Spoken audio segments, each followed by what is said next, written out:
All right, so let's go ahead and get started. Good morning, everyone. My name is Chris Coffey. I am the Grants and Research Coordinator for the United Arts Council of Catawba County. Um, and joining me this morning, we also have Ingrid Keller, our Executive Director. Thank you guys so much for being able to hop on this morning. As I told the last group, I am I was a little under the weather last week. I have this lingering cough today, so hopefully that doesn't get in the way of the presentation too much. But if I got to take a lot of sips of water, that's why I'm doing that. Okay. So this is the second session of the day today for our spring grant cycle workshop. Today we're going to be talking about the Projects Pool grant. So I'm going to go ahead and turn off my camera now and share my screen, and we'll take a look at it together. So just to check, can everyone see my screen right now? You guys able to see me? Sorry, one of you can unmute to tell me. I just want to make sure. Yep. You're Yes. Okay, thanks. I just wanted to verify. Okay. So go to our website at artscatawba.org. And then we have the grants page right here. So there are 3 tabs under that. You guys would go to grants for organizations. And then we have the projects pool right here. So this grant is due on Thursday, March the 21st at 5 p.m. Please keep that 5 p.m. time in mind. Since we are switching to the online form this year, I set the form to turn off at 5 o'clock. So just make sure that you get those in before 5. Okay. So let's see, we'll start with the description here. Nonprofit organizations are awarded grants for projects that encourage innovative arts projects and will enhance and strengthen the cultural community and broaden the services offered to Catawba County citizens. So Projects Pool grants, which are administered by the United Arts Council, are made available by the North Carolina Arts Council through the North Carolina Grassroots Arts Program. So additional dollars are also added by Catawba County government and 5 municipalities, including Maiden, Catawba, Claremont, Conover, Hickory, and Newton. Okay, so let's go into the guidelines first. If you just click on this here, it'll pull up the PDF, and you'll be able to download or print that if you'd like. So see that we already talked about. And it must be submitted via the online application form. So we'll get into that later. We'll go through a whole application together just to show you guys what it looks like. And then, so applicants should be prepared to appear before the Projects Pool Grant Panel on Tuesday, April the 9th, 2024. If you guys mark that on your calendars, April the 9th will be the panel date for that. So that'll be here at the Arts Council office. And you just you need to make sure that somebody on your staff or somebody representing your organization will be able to come out that day and present this for your project. Okay. So getting into the guidelines, organizations must have a 501c3 federal tax exempt status. They do not necessarily need to have a mission that's primarily cultural or artistic. And if they do not have a 501c3 and wish to apply for a projects pool, they must secure a fiscal agent, another organization with that status.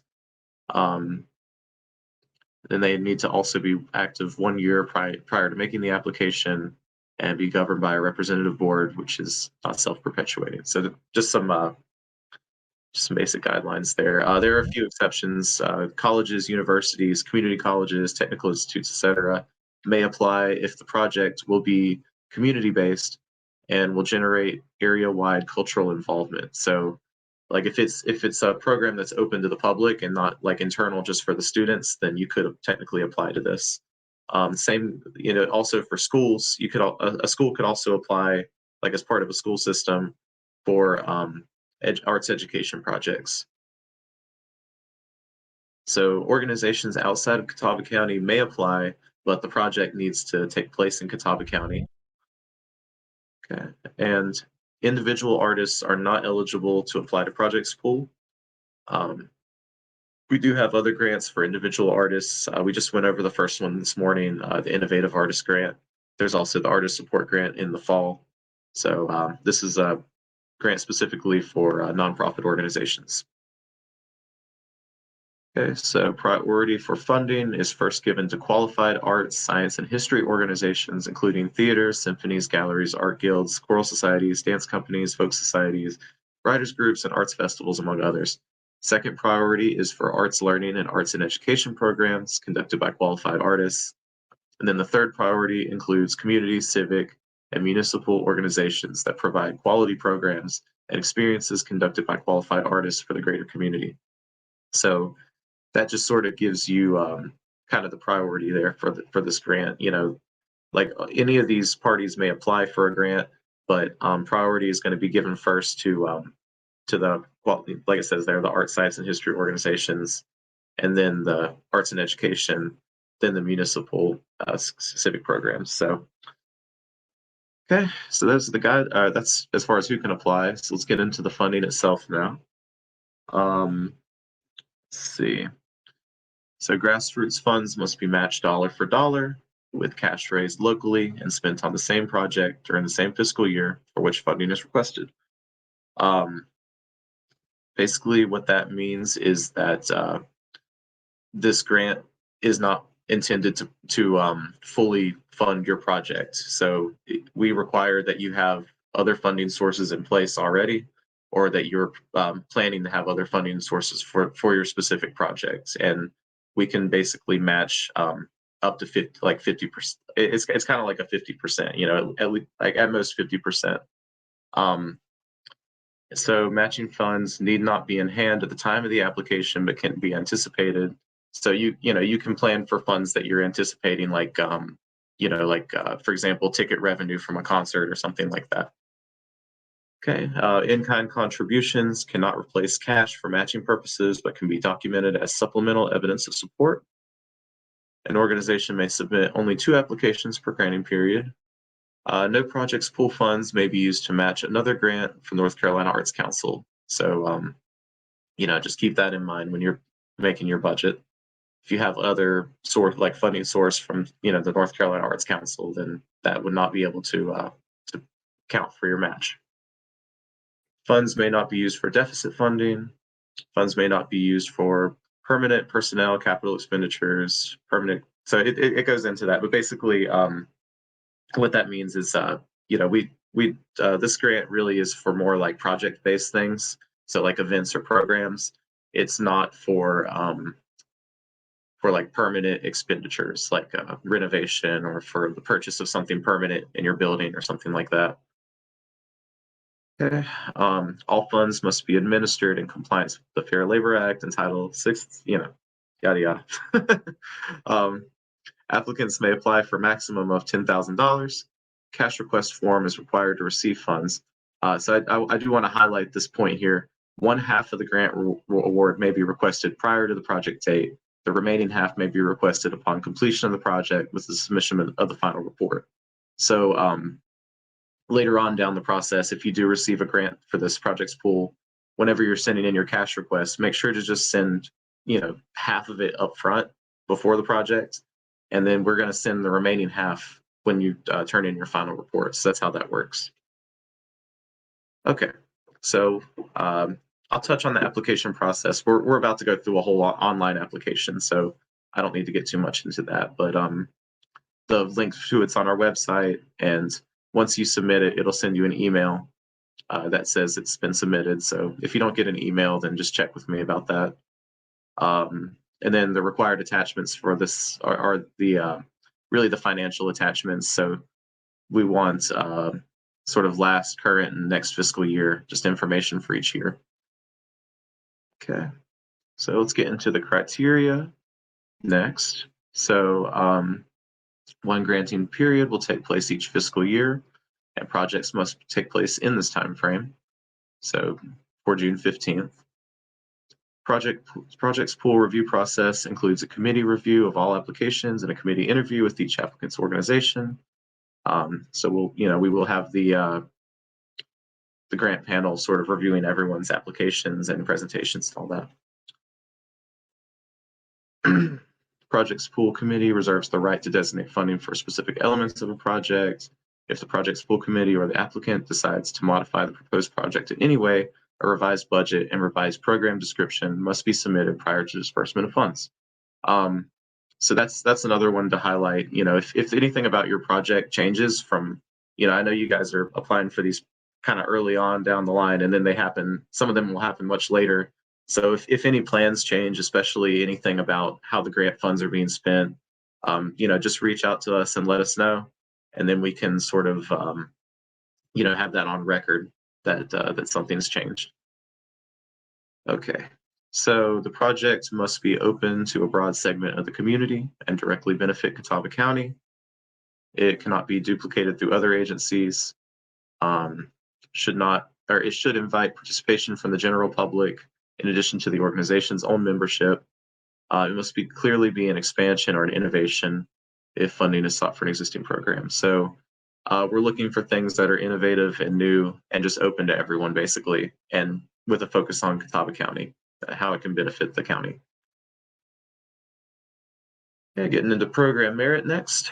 So the project school committee will give priority to projects and organizations demonstrating these qualities: strong community support, involvement of professional artists, cooperation among existing arts and community organizations, responsiveness to community needs, efforts to reach traditionally underserved audiences, involvement of racial minorities, older adults, and people with disabilities, promotion of artistic excellence, cultivation of non-traditional art forms, stability, growth, fiscal accountability, and strong management, high level of visibility, innovation, creating opportunities for artists, increasing visibility for art, science, and history groups, developing new audiences, support for art, science, and history, development of new outreach programs, development of programs that reach preschool children, innovative arts education projects, efforts to strengthen organizational infrastructure, investment in leadership and talent for strategic decision making, and then investment into BIPOC-led organizations.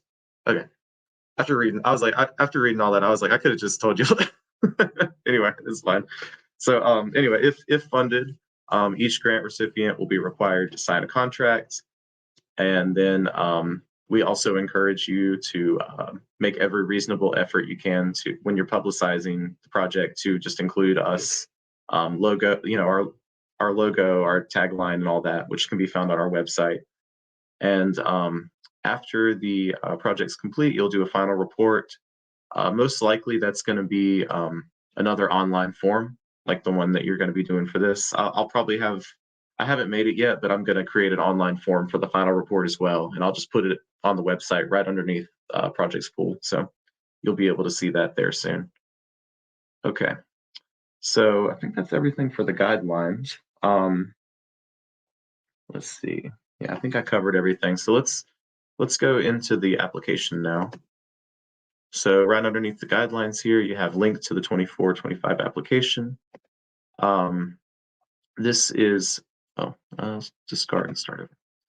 So this is a new online system we're using. It's called JotForm. We're going to be using this for all of our online forms going forward. And for you guys, I know a lot of you have filled out the same application, in years past. I did try to keep it as similar to the old application as possible. It's all of the same questions. It's just kind of formatted. Some of it may be formatted a little differently to fit this online form a little better. But let's just start going through it. It is all on one page. I originally had this broken into 4 pages, and I realized that you couldn't see all the questions and without completing every question on each page. So I just made it all one. Okay, so let's get into this.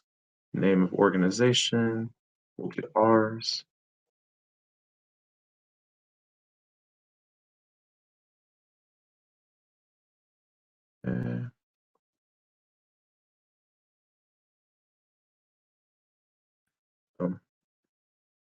Tired to type out my address right now. There we go. Let's see. 28601. County.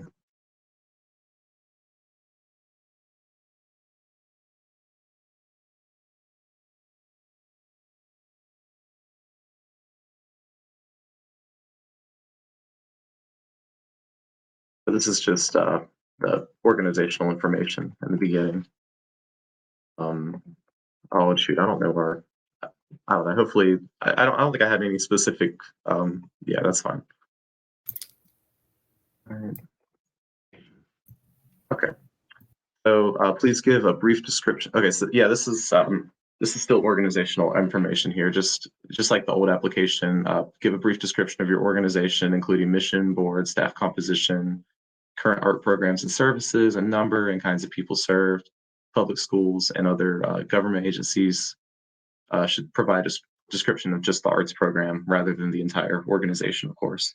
So that's what that looks like. It has a 3,000 character limit. Um, and yeah, it's pretty straightforward there. So the organizational finances, I mean, this part looks a little bit different than the old application. It's the same kind of questions. I just structured it a little different. So you can see this is, please attach the complete income and expense statement for the last fiscal year as a PDF file. So rather than emailing us, and like you would in the past, you would email us the attachments.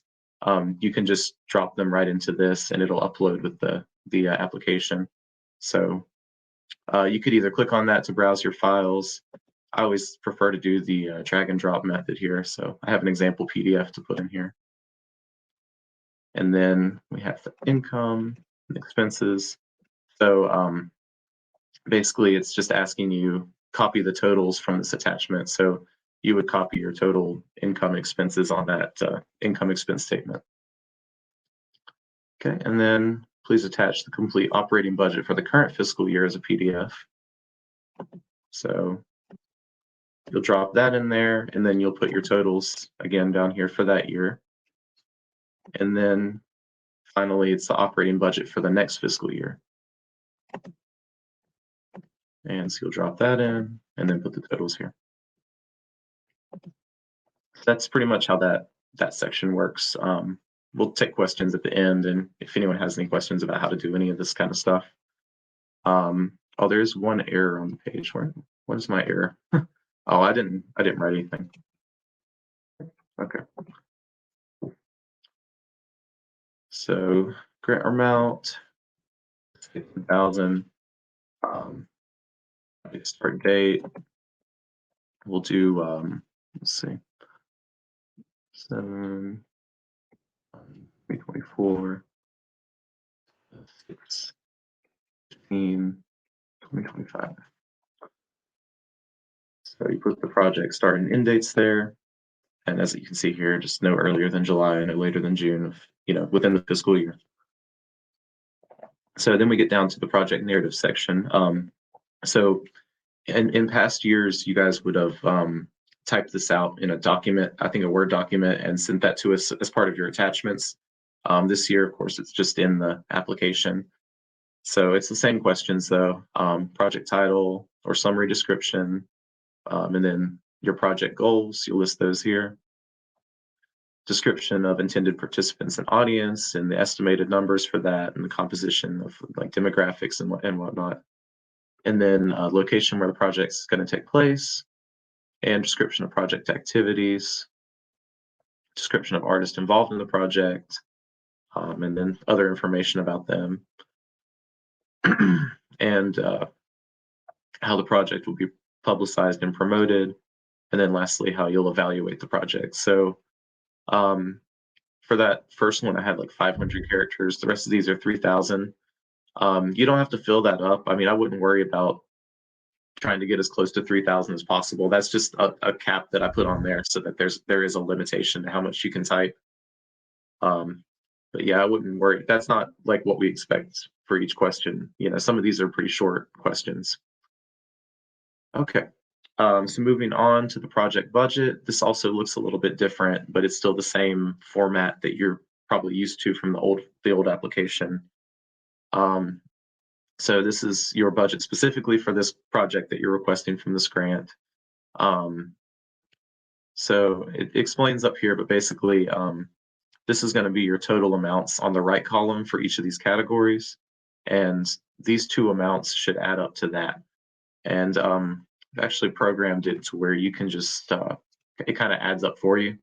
So let's say like I know that let's see I'm requesting 10,000 for my grant. So let's say that I'm using 10,000 of that for artistic contracts, and then I have to match that with at least 10,000, right? That's part of the requirements for the grant. So let's say we also have 2,000 in marketing, 2,000 in travel, space rentals 4,000. We got artistic staff. I'll just make a few numbers here. 2,000, 2,000. So your budget could look something like that. It'll add up automatically on the right and the bottom columns, or the bottom row and the right column.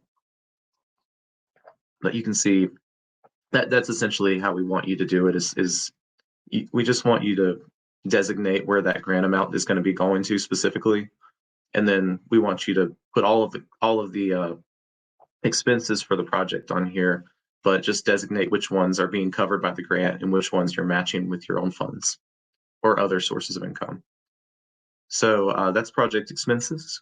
We can scroll down a little bit now. Project income, as you can see, it kind of automatically fills in your grant amount there. And then you really want it to be the same as your expenses. So that 2,200, let's say this thing is going to have admissions. You're expecting maybe 5,000 for that. And you've also, let's see, maybe you have a corporate sponsor for another 4,000. And then you're using cash for the remaining, like, let's see, what is that, like 3,000 more? There you go. So you want the income and the expenses to be equal there. So that's how that works. Okay. Moving on. I think that's pretty much it, because then you just do your signatures here. If you have a tablet or something, that probably look a little better. Okay. I'm not an authorizing official, but I'm just gonna.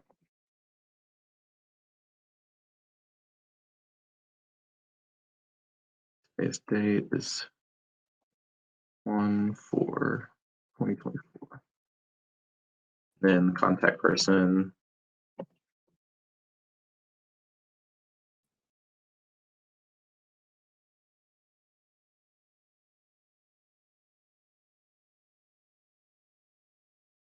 Okay. So that brings us to the end of the application. You have 3 buttons down here. So if you wanted to save your application, like if you wanted to print a copy or save it as a PDF ahead of time, then you can hit the print button here, and that'll pull everything up here. You can also save your application and come back and work on it later. So if you hit the save button, it will it'll send it to the email that you put on here, and then basically I'll show you what it looks like. So it'll send you an email that looks like this. You've saved a draft, and then please click the button to continue, and then you can go back in and continue working on it, and it'll all be there. So that's how that works. You could also get the draft link. So like if you wanted to, like, let's say that your authorizing official isn't in the office with you and can't be there to physically sign it, you could get the draft link, like you could copy that and then email them the link, and they could go in and sign their portion of it and then save it from their end. So that's a pretty useful feature there. But once everything is completed, you'll hit continue. Oh, I have 8 errors. Oh, I didn't write. I didn't do anything for these. My bad. Okay.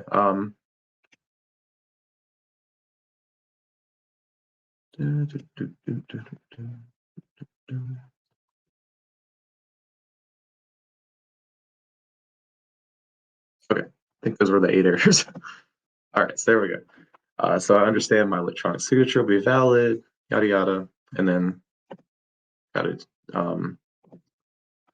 authorize that, and then it'll say, "Thank you, your submission's been received." If you go back to your email again, that's what I was talking about earlier. It should instantly send you an email. Well, it should. There it goes.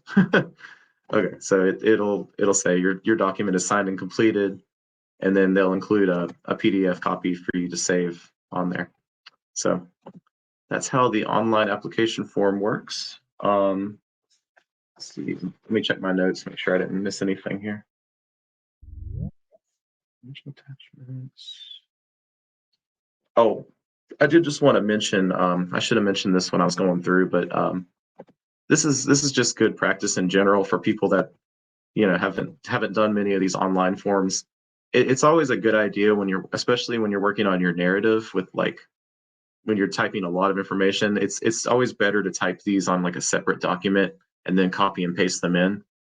Because I mean, things happen. Like sometimes there are technical errors or a glitch, or you may accidentally exit out of your browser without saving or something, and you could lose all of your work. So, I would recommend that you would just type your answers for these onto like Word or onto your Google Doc or whatever, and then once everything is ready, then you can copy and paste these in and save the application. But that's just good practice in general. And then I explained already with attachments, you don't need to email us anything. So there shouldn't be any process, or that you wouldn't have to email us these separately or anything like that. It'll all get saved in here.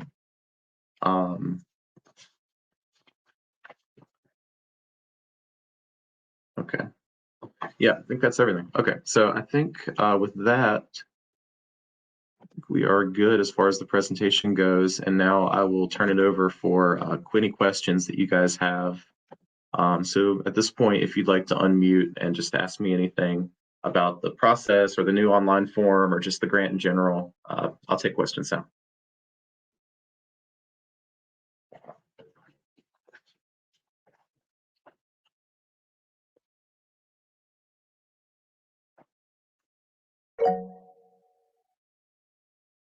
Chrissy, yes, saw you had send me a thing. Yeah, thank you for doing all that. So on April 4th, about how long is the presentation? Oh, April good 9th, question. sorry. No, you're good. You're good. Yeah, that's a good question. I did forget to mention that.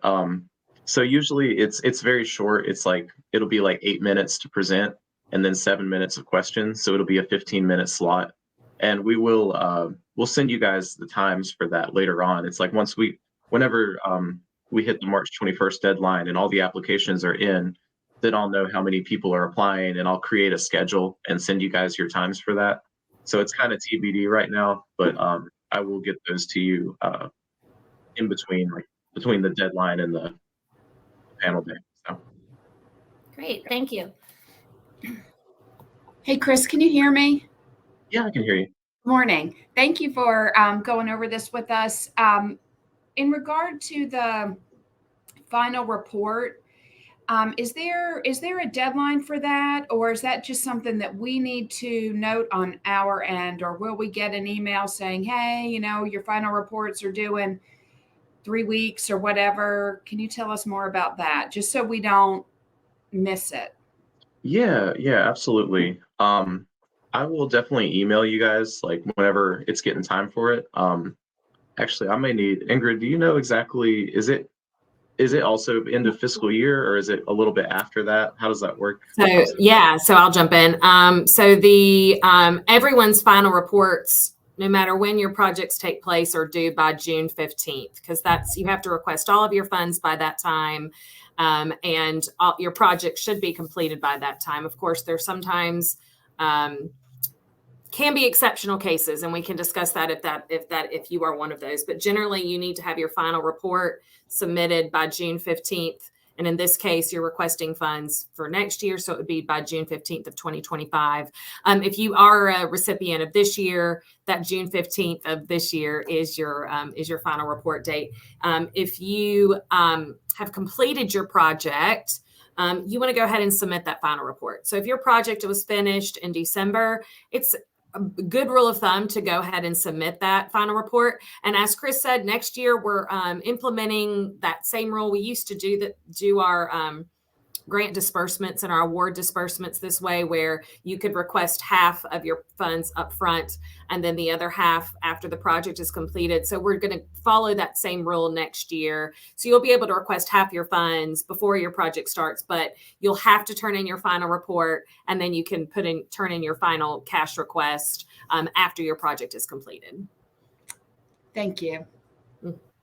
And one other thing that also made me think while we're on final reports, because I know a lot of you guys have also had a grant from this last year. So whenever you're doing final reports for this year, it's already on the website as a PDF.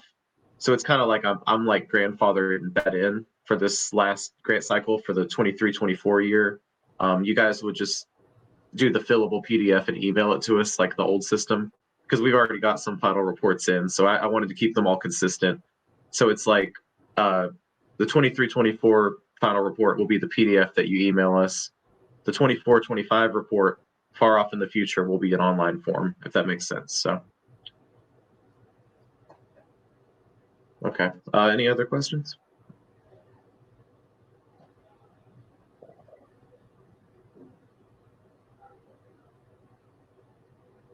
All right. Well, if you guys think of anything, just feel free to reach out anytime. My email is grants@artscatawba.org. Yeah, sorry, I'm tongue-tied. This cough has got me tripped up today. Hopefully that presentation was clear enough to everyone. Yeah, so my email is grants@artscatawba.org. Just please feel free to reach out with questions at any time if you think of anything. But otherwise, we're right over half an hour, so I guess we'll just call it a little early. So yeah, I think we are good. Thank you all for attending this morning, and hope you all have a nice day. Thank you. Thank you. Sure. Go ahead and pop a lifesaver.